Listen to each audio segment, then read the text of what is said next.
bagaimana cara mengatasi greenflation. Terima kasih. Masih ada waktu, Bapak Gibran. Aturan, istilah. Kami sampaikan kembali terminologi atau singkatan, mohon untuk Baik. dijelaskan. Enggak, tunggu. Silakan dilanjutkan. Masih ada waktu. Ini tadi tidak saya jelaskan karena kan beliau kan seorang profesor. Tingkah songong Gibran di debat Cawapres bikin netizen geram, sombong, dan tak beretika. Halo, selamat datang di channel Redaksi Jurnal. Saya juga ingin mencari itu jawabannya ngawur juga tuh. Gila ini. Ngarang-ngarang ndak karuan mengkaitkan dengan sesuatu yang tidak ada. Gitu ya. It's too much ya. Ya begini-begini tuh maksudnya tadi gitu ya. Iya, iya itu Gerakan pasti sangat lah. mencari Iya, sesuatu. iya, iya. Saya nggak tahu, mudah-mudahan itu spontanitas saja karena biasanya anak muda itu kan ingat ya dulu gini, terus tiba-tiba jadi gini. Itu belum pernah terjadi. Yang gini-gini juga dalam debat capres cawapres itu belum pernah terjadi di dunia. Oke. Tapi yang gini-gini juga jadi belum pernah juga gitu. Nah, kemudian kalau gimmick-gimmick soal pertanyaan greenflation menurut saya masih boleh. Ya. Tapi ketika misalnya itu kok botolnya botol plastik, Ya. itu kan mestinya dijawab ya panitia yang nyediain gitu loh.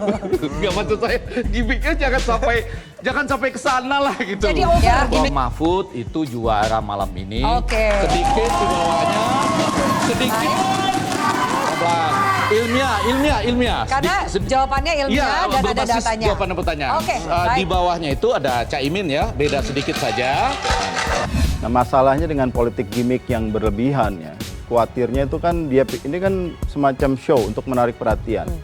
Kalau perlu dia manipulasi, nggak bener gitu. Aslinya nggak begitu, digimikan supaya memberi kesan yang baru. Yang saya khawatir lama-lama dia percaya dia tuh seperti yang baru itu. Padahal pada titik tertentu negara ini akan ada ancaman, ada krisis kita hadapi, baik dari dalam maupun dari luar. Orang aslinya keluar nih Mbak Nana. Nah pada titik itulah kita membutuhkan pemimpin yang tidak menang cuma karena gimmicknya doang begitu loh. Bagaimana konsep dia, bagaimana pengalaman dia, rekam jejak dia saat berkuasa. Karena orang keluar aslinya pada saat berkuasa gitu. Nah politik gimmick ini yang kalau dalam jangka panjang berbahaya karena dia membusukkan demokrasi yang kita lahirkan dengan susah payah begitu. Debat keempat pemilihan presiden menjadi sorotan tajam netizen setelah tingkah songong dari Cawapres Gibran Rakabuming Raka terhadap Cawapres nomor urut 3 Mahfud MD. Netizen X menggaungkan kata songong untuk mengekspresikan kekecewaan mereka terhadap perilaku tersebut. Salah seorang warga dengan akun @bangpino_ menegaskan bahwa tindakan Gibran seharusnya tidak dilakukan, menyatakan bahwa hal itu terkesan merendahkan Mahfud. Seharusnya cukup bicara kalau pertanyaannya belum terjawab, tapi malah terlihat begitu sombong dan tidak beretika. Bahkan komedian ternama Ernest Prakasa turut ikut memberikan komentarnya, menuliskan kata songong dalam akun pribadinya. Kata Ernest, songong bat lo Cil, emang negara punya bapak lo. Debat kali ini memang memicu perdebatan sengit di dunia maya dan netizen X mengecam sikap songong yang dianggap tidak pantas dari seorang cawapres. Peristiwa ini menambah bahan perbincangan hangat menjelang pemilihan presiden. Diketahui, momen itu terjadi ketika Gibran merasa Mahfud MD tidak menjawab atas pertanyaan terkait inflasi hijau dalam segmen keempat debat keempat Pilpres 2024. Saat itu, Gibran membungkukkan kepalanya seperti ingin mencari sesuatu. Kepada Mahfud, Gibran mencontohkan inflasi hijau atau greenflation seperti gerakan rompi kuning di Perancis. Menurutnya, gerakan itu bahaya lantaran sudah memakan korban. Merespon hal itu, Mahfud juga menyinggung pertanyaan Gibran. Menurutnya, pertanyaan Gibran ngawur dan mengarang. Bila di bidang akademis, Mahfud merasa pertanyaan Gibran itu receh karena Mahfud memilih tidak ingin menjawab pertanyaan tersebut. Bahkan menurut pengamat politik Ahmad Khairul Umam, sebenarnya semua cawapres tampil dengan imbang. Masing-masing cawapres cukup disiplin untuk menjaga poin politik mereka agar tidak dicuri lawan. Namun Umam menyayangkan sikap dan gimmick Gibran dalam menyampaikan pertanyaan dan merespon jawaban. Gibran justru terkesan kurang simpatik. Seharusnya Gibran tampil tenang dan menghindari sejumlah gimmick yang tak perlu dan tidak produktif. Namun hal ini karena sebenarnya materi serangannya sudah kena sasaran. Namun karena Gibran lebih memilih melanjutkan gimmick yang kurang simpatik, akhirnya kubu 01 dan 03 kompak menghantam strategi itu dengan judgement pertanyaan receh dan tidak layak untuk dijawab. Pakar komunikasi politik dari Universitas Airlangga, Henry Subiakto sampai memberikan penilaian jeblok kepada Gibran, yaitu 50. Sedangkan Mahfud MD Caimin sama-sama 75. Henry menilai penampilan Gibran buruk lantaran terkesan tidak berubah dengan tetap menggunakan cara-cara triki untuk menjebak lawan dalam bertanya. Selain itu, kesan Gibran tidak mengedepankan etika dalam debat sangat kuat.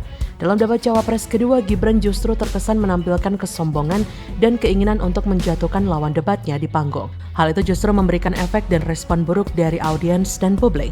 Menurutnya, Gibran masih menggunakan pertanyaan-pertanyaan menjebak dengan istilah yang tidak umum, dengan tujuan utama untuk membuat Caimin atau Mahfud MD dianggap tidak mengerti atau tidak memahami istilah yang dipakai saat bertanya. Padahal ini debat soal kebijakan, bukan tebak-tebakan istilah.